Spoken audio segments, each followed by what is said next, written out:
Hello, little learners. Today we are going to start with chapter number 4, working with mouse. So, in this chapter, we will study about mouse. As you all know, it's a part of computer and it helps us to do different things. With the help of mouse, you can draw, you click, if you want to open the different items on the desktop, you can open with the help of mouse, right? So, dear children, till now, you have be familiar with computer and its part. Here you will learn about the how per, how to how do mouse work for making drawings on the computer. Let's learn about the mouse and its operation. Mouse has two buttons. Here you can see in the image, it has two buttons. This is right button, this is left button, and what it is scroll wheel, with the help of which you can move page up and down.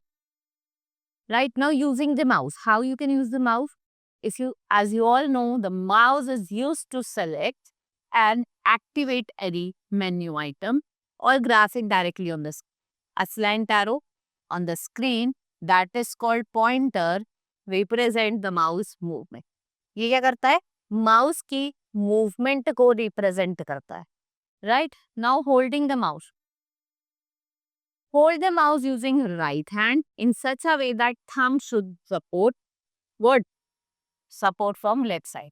You have to place index finger on the left button and middle finger on the right button. जो आपके middle finger है उसको आपको right पे लिखना रखना है और index finger को आपको left button. Ring finger and little finger should support right side of the mouse. आपके जो ring finger है और little finger है वो किसको support करेगा? Right side. We have different click options. Single click, double click. If we talk about single click, pressing left button and leaving it quickly is called single click. Double click, pressing and leaving left button twice. अगर आपको press करना है और leave करना है left button को तो आपको दो बार क्लिक करना पड़ेगा. Then we have right click. Pressing and leaving the right button of the mouse is called right. Now scroll wheel. I have told you about that about the scroll wheel when you have to do the page up and down. So to move the page up and down, what do we use? Scroll. Now dragging. Moving, skipping means from one page to another with holding down left button. इसको हम dragging कहते हैं. Right? That is known as dragging. As you know that, load paint on the computer and introduce it to the children, telling how it varies to work. So, we will also represent you in the another chapter how it works. Till then, we have now completed the chapter. Hope you understood each and everything. We will meet in the next class. Thank you.